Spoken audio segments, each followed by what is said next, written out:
Hi, and welcome to Landmarks Illinois Snapshots lecture. We're letting people come in. As they're coming in, we'll get started. So let's just give it one more minute for folks to come in.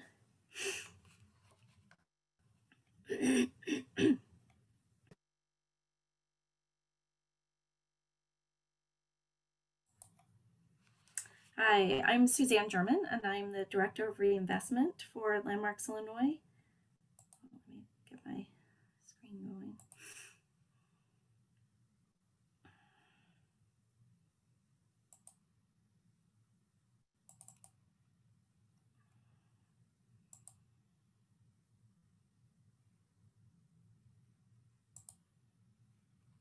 Okay, there we go.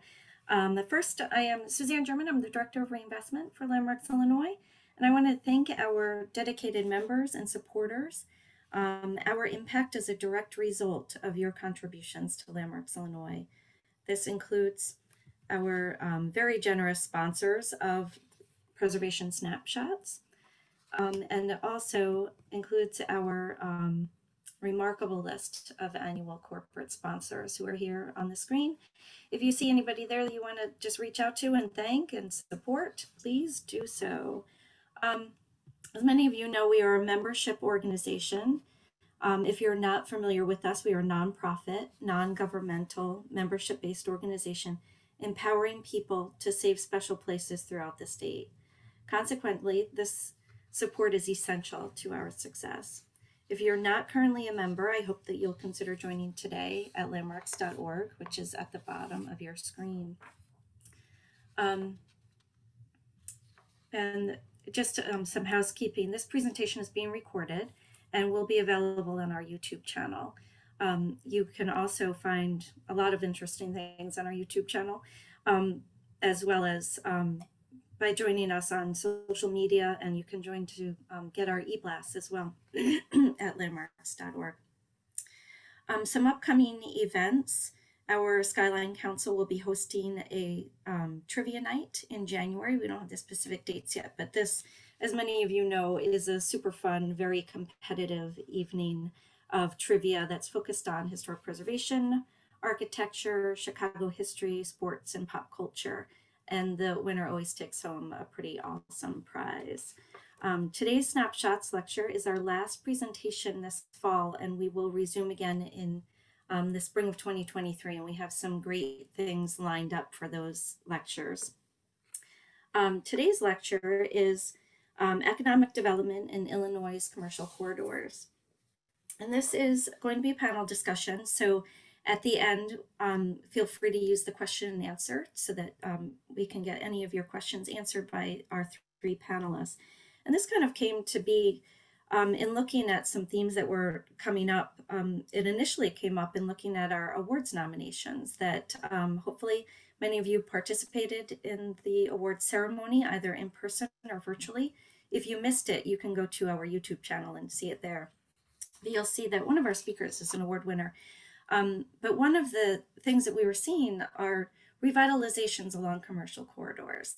And we noticed that this was also the theme in our grant programs and our loan program. So we wanted to bring together three recipients or beneficiaries, I guess, of Landmarks Illinois' programs and have them explain to us what they're up to across the state of Illinois. So we have three speakers. Nedra Sims-Fears is the Executive Director of the Greater Chatham Initiative of Chicago.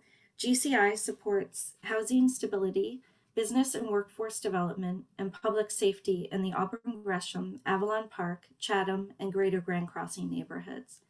GCI created Food Lab Chicago, which stabilized and scaled 40 Black-owned restaurants with $4.3 million in loans and grants, as well as executed the 75th Street Boardwalk on Restaurant Row. These projects received multiple awards, including the Chicago Neighborhood Development Award from LISC, Congress for the New Urbanism, and the 2020 to 2021 Merit Award for Design from the Illinois chapter of the American Society of Landscape Architects.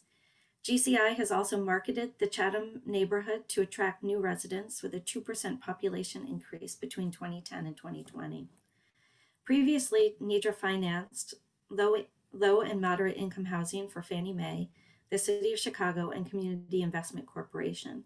She's a Community of Practice co-chair for Middle Neighborhoods, governor for Metropolitan Planning Commission, and a committee member for We Rise Together and Neighborhood Housing Services Advisory Council. Nedra will speak today about Artists on the Nine, which is the first recipient of Landmarks Illinois' Reinvestment Loan Program. Stowe Olesen was born and raised in Petersburg, Illinois, which you'll see a little star on there, is a small town located about 20 minutes north of Springfield. His career in construction, design, and development started in Chicago, where he managed boutique hotel renovations and new construction for graduate hotels, where he helped manage over $200 million in construction costs. During the pandemic, after the hospitality industry collapsed, he formed a design and development consulting business with projects in Chicago, Detroit, and Petersburg. During this time, his main venture was the $5 million historic renovation of the Broadgauge building in Petersburg. Stowe coordinated the planning, architecture, design, and construction of the Broadgauge, as well as managed the federal historic tax credit and the application process and approval of over $125,000 worth of TIF grant money. After the Broadgauge opened in January of this year as a 100-plus seat restaurant, bar, event space, and coffee shop, Stowe continued his consulting business in Chicago.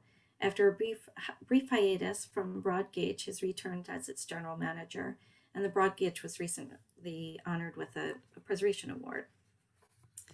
And our third speaker will be Jennifer Lane, who is the third-generation owner of the Hardin County Independent newspaper in Elizabethtown, Illinois, which you will see down there in southern Illinois. She ended her job as an occupational therapy assistant to fully become owner of the newspaper in 2016, so the business could carry on through her family. Now that she's getting the hang of being a business owner and journalist, she's ready to make improvements to her historic building that houses her newspaper with help from the Landmarks Illinois Banterra Bank Preserve Southern Illinois grant. So really excited to have these three folks talk about their projects in more detail, and then we will have a conversation, a dialogue about all of their projects. So let's start with Jennifer. Hello, I'm Jennifer Lane. Can you guys hear me okay? Okay. I'm the owner, editor, and publisher of the Hardin County Independent newspaper in Elizabethtown. The Independent has been a source of local news for the past 152 years. The newspaper began in 1871. My family took over the paper in the early 1950s, and I'm a third generation owner. My mother was the editor before me and my grandfather before her. All of my family has had some part in the business, you know, whether it be paper delivery or helping stamp envelopes, or, you know, we always give the kids jobs to do. My sister, she assists me 3 days per week. The paper has been produced and managed from this location in Elizabethtown since 1925. Before the newspaper was in the building, it served the community as a store called the Cheap Store. So there is just no telling what's happened in this building that I don't even know about. It's kind of exciting stuff. The paper was printed on the old print press here in the office until 1978. Now we send it digitally and it's printed elsewhere.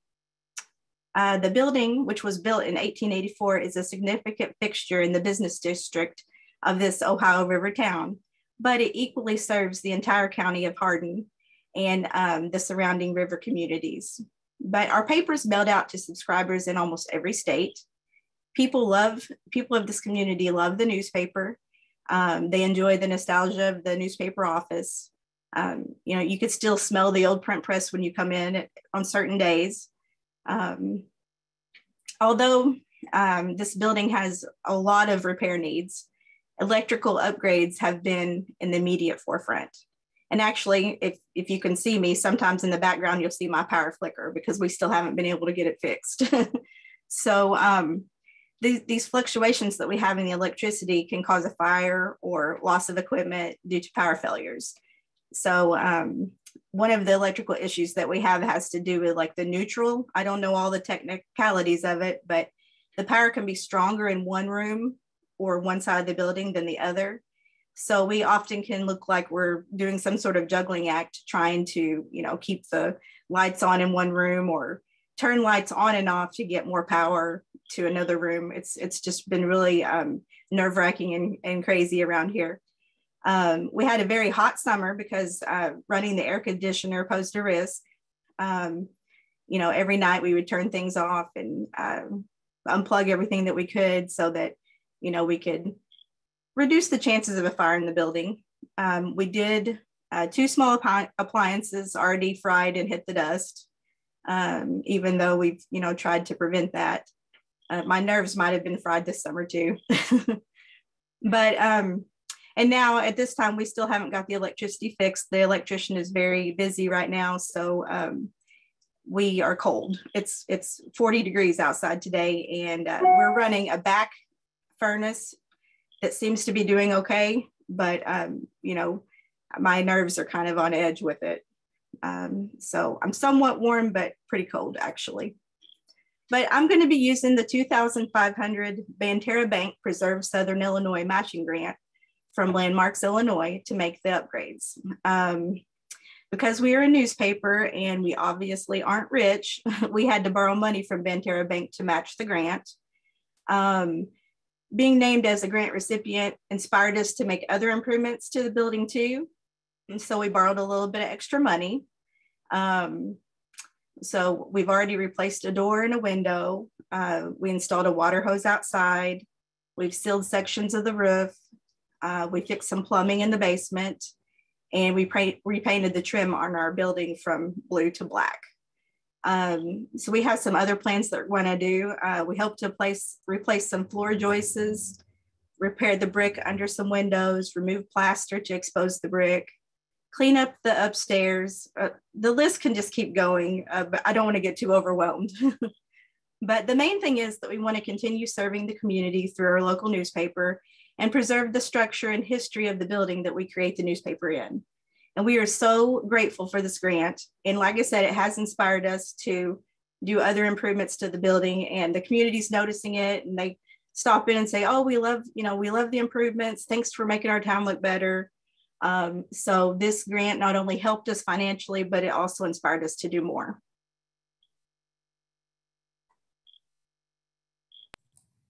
Well, thanks, Jennifer. That was great to hear about your project. Stowe, why don't you go next?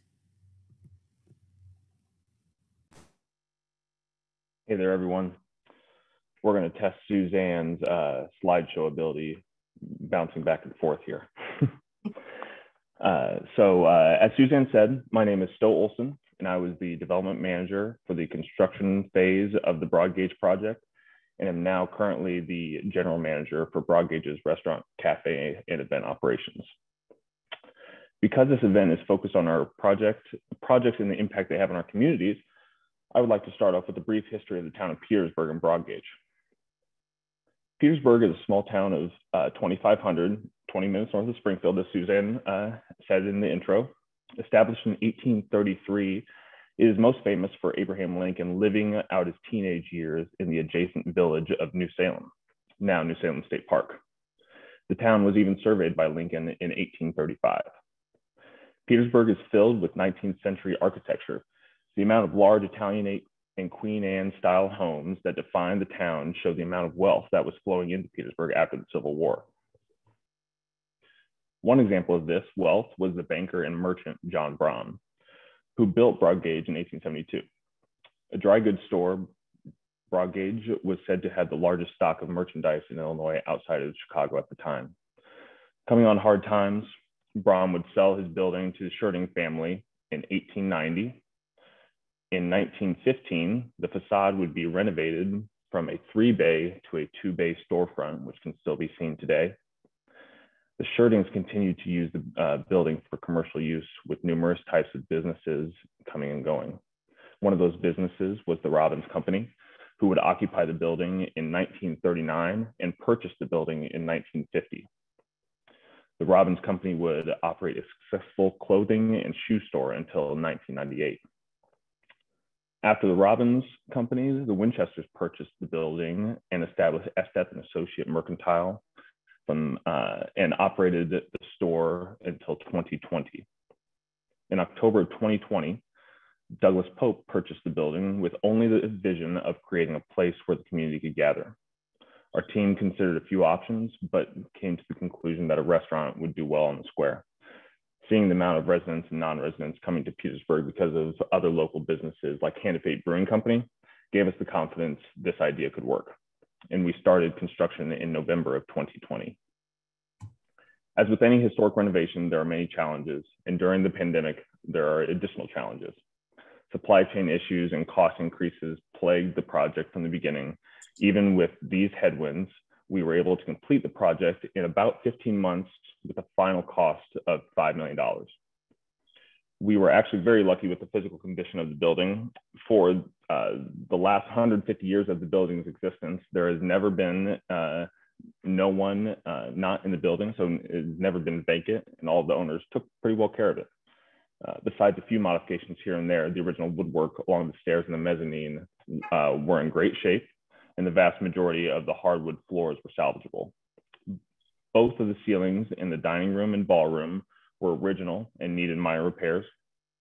And outside the main part of Broadgauge are portions of adjacent buildings and storefronts that have been consolidated over the years by previous owners, which we were able to utilize. We were also able to work with our neighbors, the local VFW hall, to purchase space above them that had been unused for years so that we could expand our space even more. These portions of the building needed extensive work and are mostly new from top to bottom. Because of this, we were able to bring the function of the building to a higher standard by installing an elevator, making the entire building handicap accessible. Something to keep in mind is that in the beginning phases of the project, we started the Federal Historic Income Tax Program application, which can provide a 20% income tax credit for all qualified expenses. This program, with the help of the State Historic Preservation Office, was our guiding force whenever we needed direction as to what modifications were acceptable and what were not. Because our team already had the historic features in mind with our design, the process went smoothly, and I'm proud to say that after many hours and many pages of applications, we were approved for all 3 applications this fall and have received roughly a $500,000 income tax credit. The design of the storefront was a must reconfigure, if you can look at some of those old photos. Since the building storefront had been modified 3 times over the years, there was a question of which storefront would be we would be trying to imitate historically. After some deliberation, we decided on referencing the 1915 shirting renovation blueprints, which you can see at the beginning of the slideshow. Since this was, it's still the main structure of the facade today. Along with those modifications, there was extensive tuck pointing that needed to be done on the brickwork on the exterior, and we were also able to restore the stone window headers on the second floor throughout. Thank you to Petersburg for us applying and us receiving $24,000 in TIF grant money specifically for the facade. And then later on in the project, we would apply for what they would call a mechanical TIF grant, which ended up being $100,000 in grant money, specifically for the installation of the elevator and overall ADA accessibility costs. Since we opened in January of 2022, Broadgauge has been serving upscale American food for lunch and dinner. The Talisman Cafe has a great selection of homemade baked goods and a large selection of coffee drinks. Our event spaces have already held weddings, acoustic concerts, a comedy show, nonprofit luncheons, baby showers, a Halloween party, and just last week we hosted a large 250-person party to celebrate the building's sesquicentennial or 150-year birthday, which was a great event. And then we've also partnered with local nonprofit Menard County Trails and Greenways to promote the natural and cultural resources that we have in the area.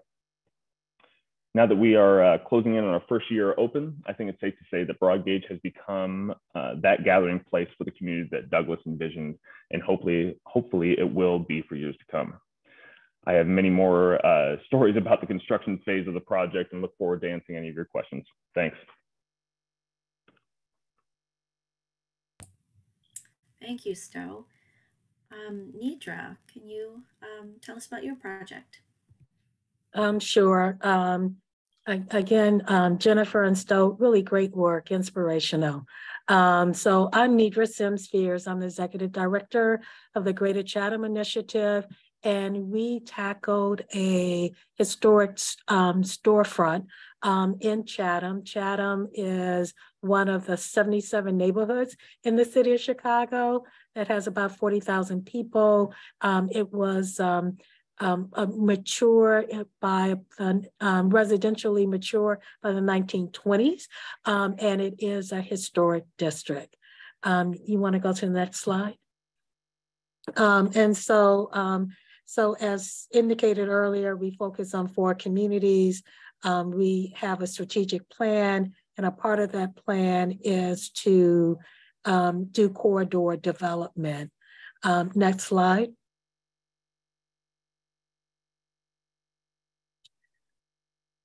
And so a little background. So the 4 communities that we work with comprise 110,000 people. So any place else, we'd be a mid-sized city, but in Chicago, we're just 4 neighborhoods.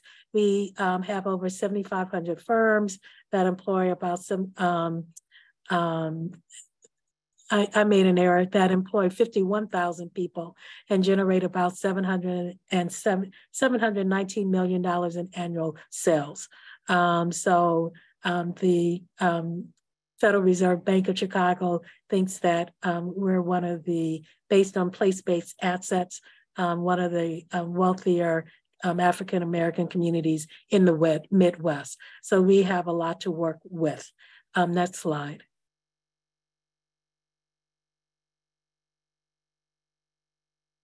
So this Artists on the Nine building is part of our new Mahalia Jackson Cultural District.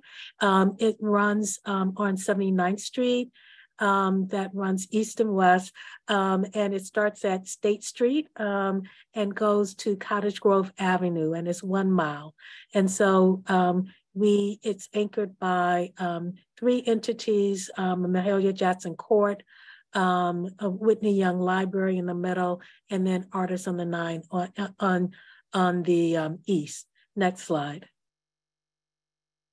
And so Mahalia Jackson Court is a private park that we opened in September that has about 8,500 square feet, and it's a combination natural playscapes, museum, 2 cafe, and food trucks.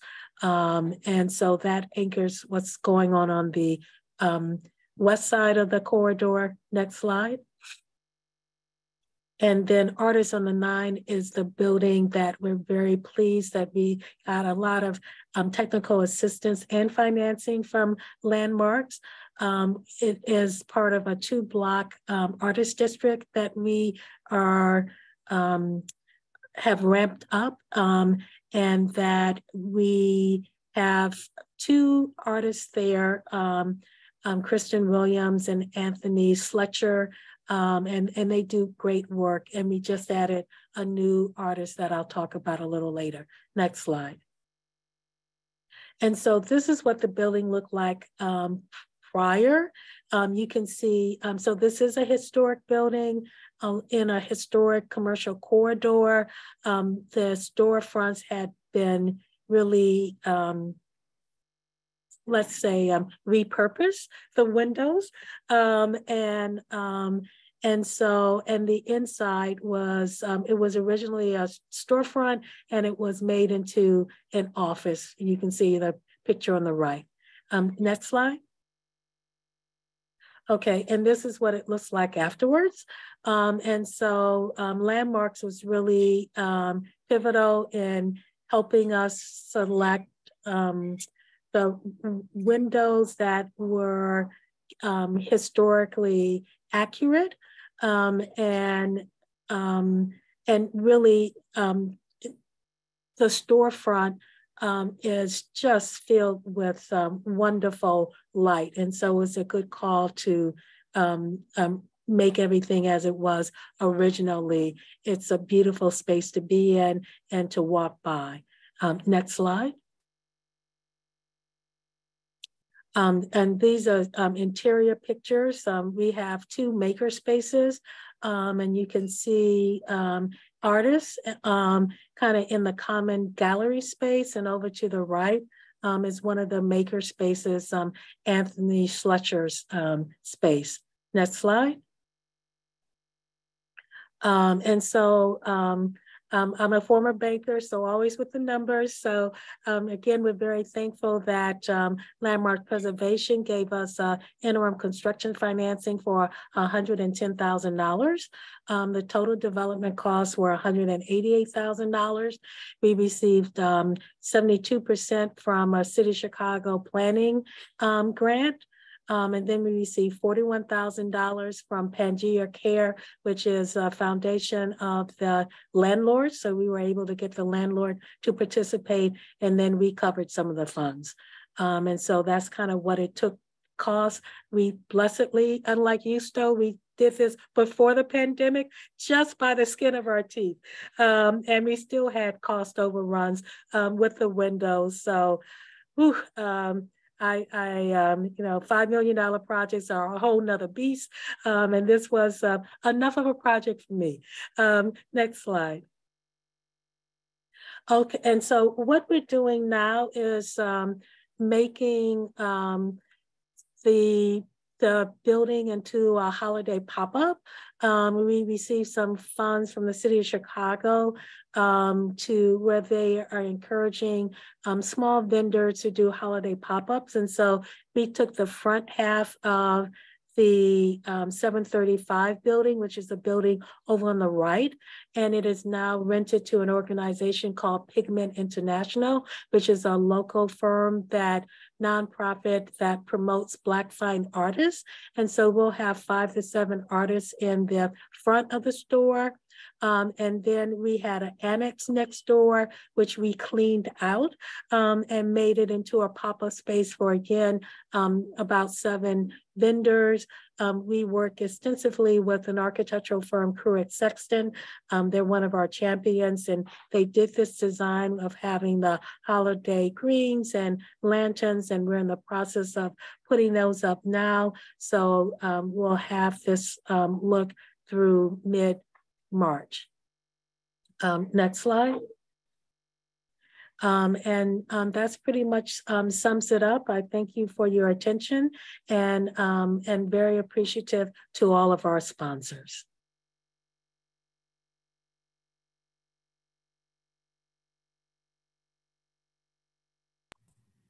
Well, thank you all so much. That was really, it's really interesting to see both what's happening across the state, very different projects, but also have a lot of similarities to them. So I'm excited to see what's happening and learn more from you.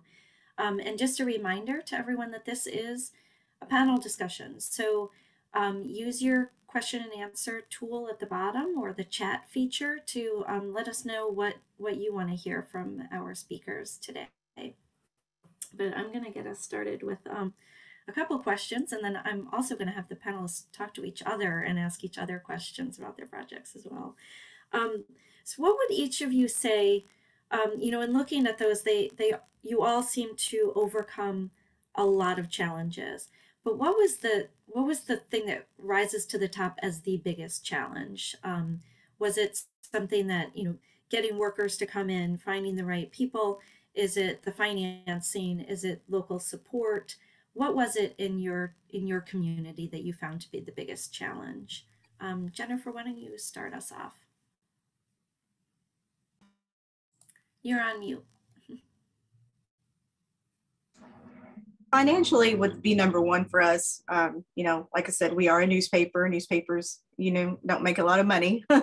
So that is one of the biggest things. But then to add to that, I really don't know who to ask to come in to work on my building, because to me, 1884 is unique compared to new construction. And I want someone to know what they're doing when they come in and give me great advice. And so I really don't have those resources of who to call, who to ask. That's one of the things that, you know, because I'm new in all this, so I'm just beginning on trying to improve the building. So that is something that I really find a challenge, is who do I ask? Who do I trust? You know, and who's going to give me a good price for something I could afford, you know? Yeah, and that's a good point. We find that across the state. Landmarks Illinois does have a restoration resource directory on our website that lists professionals in various different preservation professions. But I do have to admit it's very North Illinois centric right now, and we are trying to build that out. So as you are finding people that you find to be trustworthy, please let me know, and we'll put them on that list. So another thing to add to that too is I don't know where to start. Like, I had to do the electricity because we have to have electricity to work, but it's like, you know, do I do floor joists next? Do I do masonry? You know, it's like, I need to know. It would be nice to have someone to come in and say, okay, this is where you need to start for safety, you know, and then go from there. So that's another, you know. Yeah, true. Good point. Good point. Stowe and Nedra, you want to add on? For us, it simply was supply chain issues. You know, just a simple example is if you're buying a piece of equipment for our kitchen and the vendor says that there's a 2-month lead time, and that lead time ends up being 16 months, that's pretty difficult.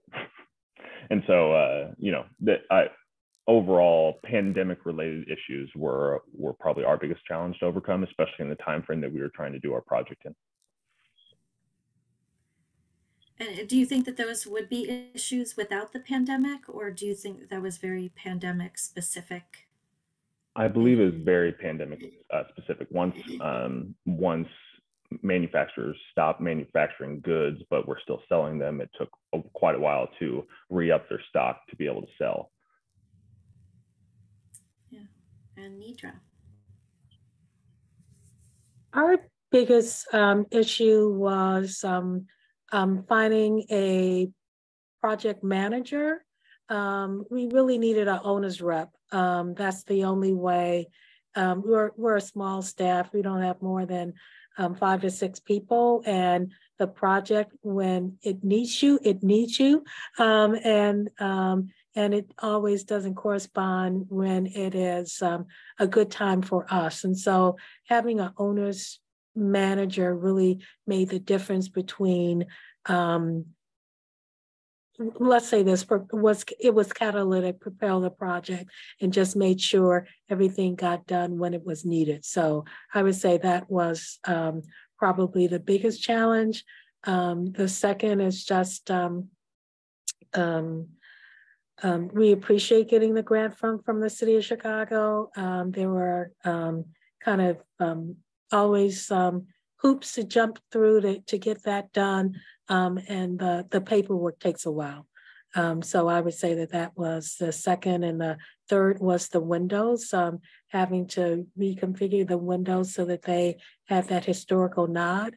I think added another, $20,000 to the bill. So those were the big challenges. Yeah, that is a question. Both Stowe and Nedra, you both were required to use a certain level of standards in your work. Nedra, you were required by the city to meet the preservation ordinance requirements, and Stowe, you took on the state or the federal historic tax credit, so you needed to meet the standards. Did that make your project more challenging, or was it work that you were already intending to do? How did you deal with tackling those standards? Go ahead, Nedra. Okay, and Stowe, I'm really curious about how you were able to get all your tax credits in a short period of time. So I'm all ears to hear about that. I would say that it was an additional standard, and so when it came back from the City of Chicago Historic Preservation, that they wanted us to not have to have something that was architecturally historic. We had to go out and get new specifications, get new pricing. So it made the project longer and made it more costly. I guess that's why you have construction reserves. And for us, we had the intent of keeping the building as historic as possible while also, I wouldn't say bringing in modern characteristics, but maybe something like that. And so, as I said in the presentation, which I just realized I didn't have my camera on, so I apologize for that. But the distinction between the historic and non-historic portions of our building were pretty clear. And so the State Historic Preservation Office and us worked pretty closely to make those distinctions, new, but it really wasn't too big of an issue going through the application process, which, Nedra, to answer your question, I think it was, the timing was workable because there was a single person working on it, which was me. So, I was able to dedicate that time to be able to do that. And our project honestly went long enough to where I had the time, the timing of how the applications works, it helped that the end of our project kind of extended out a little bit farther. So it gave me a little bit more time to work with it. Great. And I noticed that all of your communities have experienced a certain level of disinvestment over a period of time, whether it's recently or over the last decade or so. Are you seeing that change now? Is that why you took on this project? Is it because of this project that there is a change? Where are you? We're hoping that, we see this happen, that the revitalization of one business, one storefront can really create a ripple effect. Where is that ripple effect in your community? Are you causing it? Is it, are you jumping on to that ripple effect? What's happening in your communities? Jennifer, why don't you start us on that? Well, in Elizabethtown, we're very small, but we do have several historic buildings in the community. And it's kind of ironic how this all worked together, but we had to get the electricity fixed and we were going to have to do it one way or the other, but we're thankful for the grant to help us out with it.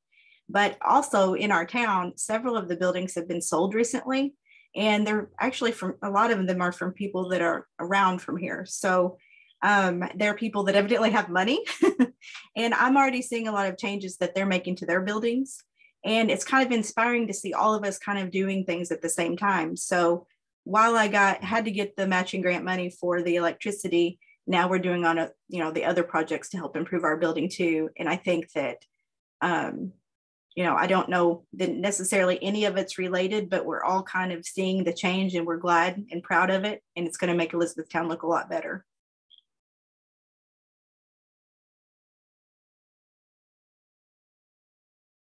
Y'all can just jump in. Sorry, trying to get my mute off. And as far as us, it was a little bit of both. There was already a catalyst in the community, and we wanted to be a catalyst. So, as I mentioned in the program, that Hand of Fate Brewing Company, which established in an old Dollar General on the square in 2016, has really showed that a small town in Central Illinois can bring or can last with both residents of the community, but also bring in a lot of other people from out of town. So that was one of our incentives to say that this is a good idea to open a restaurant.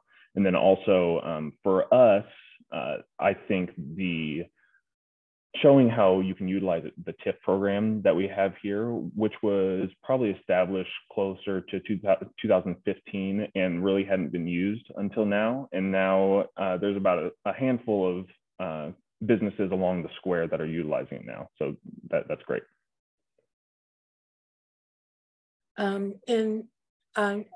In Chicago, we've had the TIF program for a really long time.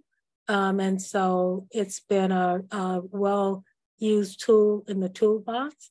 I would say that the ripple effect, it really varies. And I would say it's really based on the ownership. And so along 79th Street, we have some very large 3-story walk-up buildings that, you know, have anywhere from, let's say, 12 to maybe 60 units. And many of those landlords are absentee landlords, unfortunately. And so we have a challenge, I believe, you know, all over the state with storefronts. We have too many storefronts. People, you know, we shop online. And so when we look at, you know, there's 64 buildings along that 1 mile cultural corridor, and 20% of those buildings, the storefronts, are empty. Just from the kind of the economics, many of those landlords have written off the storefronts because they get enough income from the residential units on the 2nd and 3rd floor. And so trying to get them to renovate their storefronts as opposed to keeping them empty is a challenge. We're really pleased that the city has done a couple of things. One is you used to get tax incentives for keeping your storefront vacant. You now are penalized for keeping your storefront vacant. So that's a good thing. The other is that the city, in order to get the grants, they used to have to make you pay all the money up front and then get reimbursed. That old adage, if I had the money, I wouldn't have to get the grant. And so now the city is putting their money in escrow. So you only have to come up with your 10 or 25% portion. And the third is the city has allowed lift workspaces in the storefronts. So we're hoping to get artists and other people to occupy the storefronts. So really thinking about new ways to improve the storefronts, because in our communities, the residential portion is really great. We have great tidy bungalows, Cape Cods, that are in good shape or selling at a decent price point now. It's the corridors and the vacant storefronts that make me want to tear my hair out. Well, don't do that, Nedra. And I think some of you touched on this a little bit about who else is doing this work. And one of the things that I noticed in traveling through Southern Illinois with our new grant program down there, we've been down there a lot talking to potential grantees. And a lot of the work that's being done seems to be people coming home that were once in the community and no longer are, and they came back and saw the state of things and decided, I need to invest in this community. Is that who you're seeing in your communities as well? It's in Stowe. It seems like a familiar theme for you. And Nedra, are you seeing that? Are people coming back who are longtime residents or were previous residents? Are they coming back? They are coming back. I was curious. My ears perked up when Stowe talked about, you know, being that, I don't know, regional attraction with your restaurant, having people come all over. We just looked at cell phone data in our community, and we were blown away to learn that over 2 million people come back to visit our community every year, and that they are faithful, that's loyal. They come 18 times a year, and they stay 3 to 5 hours when they come. And so that they do come back, and they come for food, Stowe, that we are the soul food, Caribbean and African food capital in Chicago. And people come from Southeast Michigan to the Northwest Chicago, Schaumburg, to eat in our neighborhood because they want that food profile. So food is a motivator, and visiting family that's still here is a motivator. And we're pleased when people decide to re-up, if you will, and reinvest in the neighborhood. Yeah, and as far as Broadgauge goes, Douglas, the owner, he grew up in Petersburg, and actually good family friends of my family. he went off to college and ended up founding Hot Pads, which was one of the first apartment search engines, which eventually got bought out by Zillow. So during the pandemic, Doug, as an executive at Zillow, didn't have to work from Silicon Valley, so he decided to move back. And this is the culmination of all of that. But along with just him, a lot of folks in their mid to early 40s in his age group have really come back in droves in the last year and a half. And there's quite a bit of activity going on additional to just what we're doing. So that's great.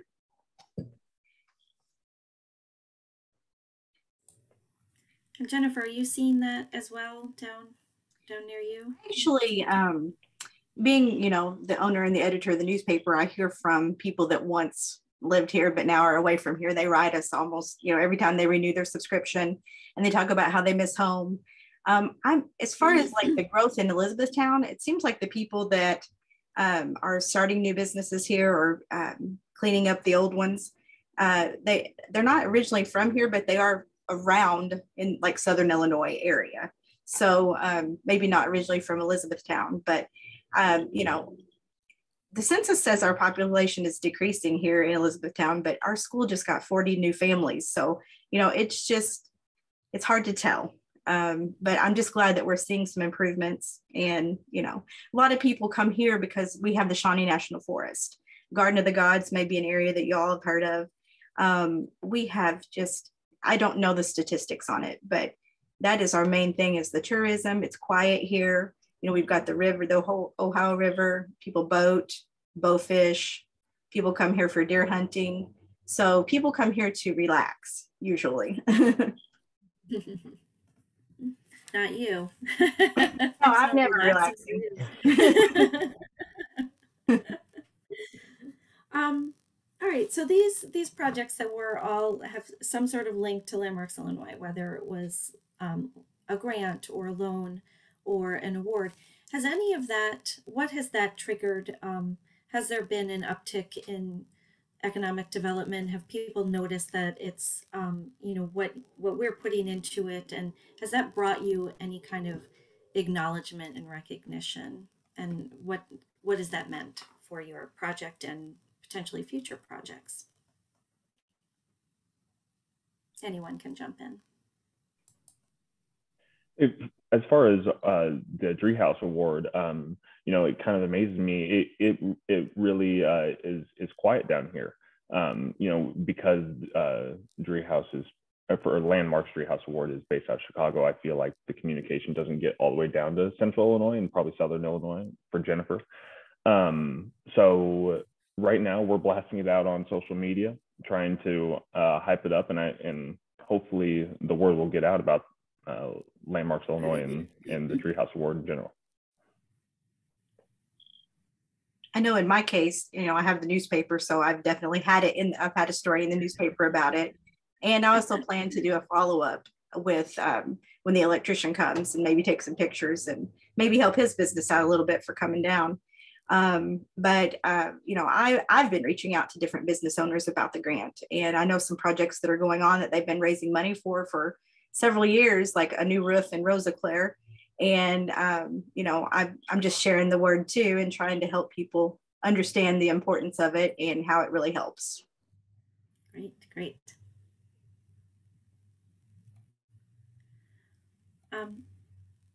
Yeah, I would say the awards,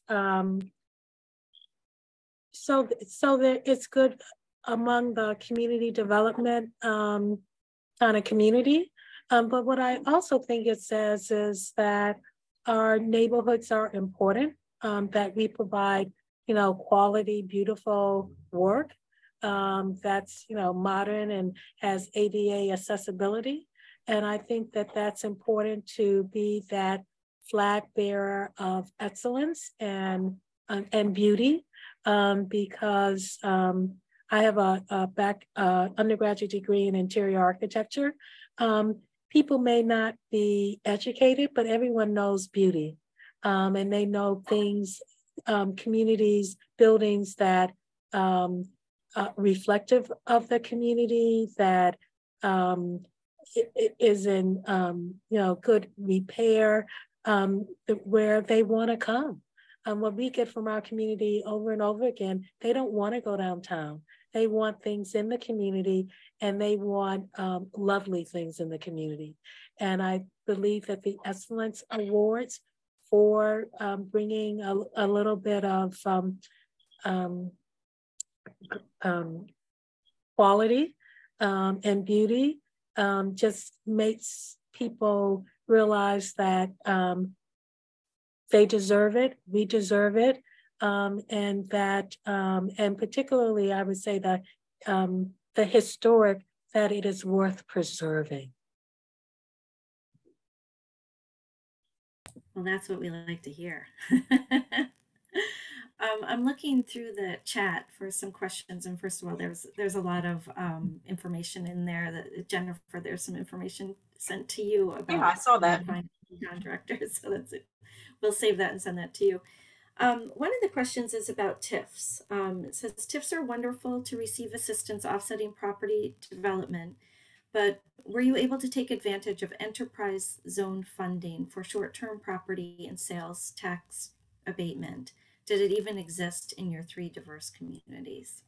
Not in mine. Not in mine either. We weren't eligible either.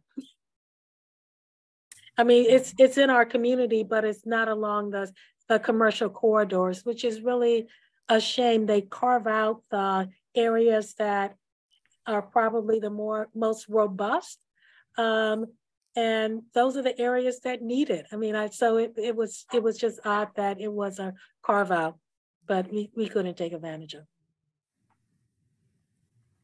And there's a question about the community population for Jennifer and Stowe's. Well, for me, I'm going to count Hardin County as our community because we're 3 towns all in one. We're very close. Everybody knows everybody. So it's about 4,000. Now, Elizabethtown is 200 or 300, but really it's the community about 4,000. Yep. And for us, the actual town of Petersburg is around 2,500. And then in Menard County, there's about 14,000 total. And we're not too far away from Springfield. So. Great. What were your other resources? Who did you reach out to first for financing? Was it, Stowe, you used the tax credits, and Nedra, you used the city's grant funds, but what was your first thought of how do I get this started and who do I go to for money? What are the other resources out there? I went to the Southern Illinois Business Development Center through our local college, Southeastern Illinois College, and asked her if there were any grants out there that I could take advantage of. And at the moment, she said no. She said there may be some coming in the future.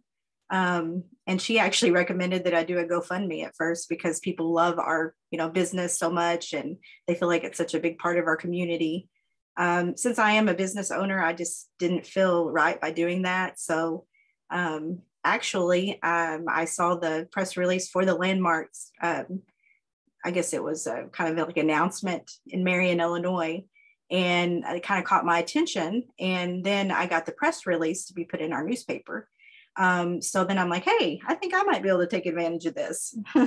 So we, of course, printed the press release, and then I looked into it and didn't know if electricity would be something that you guys would cover because you can't really see the difference, but you can definitely experience it whenever you come in. And we would be experiencing heat today if we had it fixed. But, I don't mean to joke so much about it, but it is true. I'm freezing right now. But anyway, yeah, that's kind of where we're at with that. For our project, we were lucky enough to have the backing of our local national bank, Alliance Community Bank, and they funded a good portion of the project.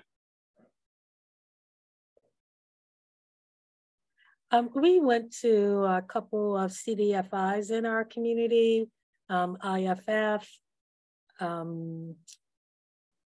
Chicago Community Loan Fund,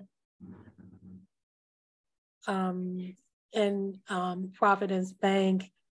So there were a variety of sources that we were looking for because the the artists who occupy the space, the rents are low because we wanted it to be affordable for artists. We knew that it would be tough to carry a mortgage on the property, particularly since we were just renovating the storefront. So we really couldn't mortgage the property. The landlord wouldn't let us. And so it really just came to where could we get grant funds, and the city had a program for us. So that's kind of how it all shook out. We just have a couple minutes left on here, and I just, the thing that everyone wants to know is what advice do you have for others before they take on a project like yours or get into this? What would you say to somebody who's like, why did you do this? What do I do first? What is your advice? I would say buy the building. Go ahead, Nedra. We took out a 5-year lease and renovated it, and I thought that we would do this in 6 or 9 months, and it took 2.5 years. And so in 2.5 years, I could have bought the building. So I would that would be my advice. Really, you have to figure out kind of, is the juice worth the squeeze, and what's your end game? Because we really want to provide stable housing for artists. And so 5 years is really great. And we're glad to have put another storefront back in operation. But our next goal is we plan to buy a couple of buildings so that we have site control, and we know that the artists can afford to be there long-term and be the change makers in our community. I'd say for a project like ours, first, do your due diligence of all the incentives and grants that you can apply for. Put together a great team who has passion about the project. Luckily, we had the majority of our team either grew up in Petersburg, live here. It was a very local project that we could put a lot of hours and personal time into to make work. There's a lot of other things to do in these types of projects, but I'll just leave it at that. I don't really have advice because I'm kind of new at all this. So I just would say, research, your financial, opportunities or resources out there. And in my case, I was kind of like, I had to make the fix right that moment. So I didn't have a lot of time, but I do have a list now going, and I will be watching for other grants and, trying to find ways to help myself out along this process. Well, thank you all so much. I really appreciate you taking your time today, first of all, but really want to thank you for your dedication to your buildings, your projects, your communities. And I want to encourage all of our members and folks on this call to go support each of these businesses and communities.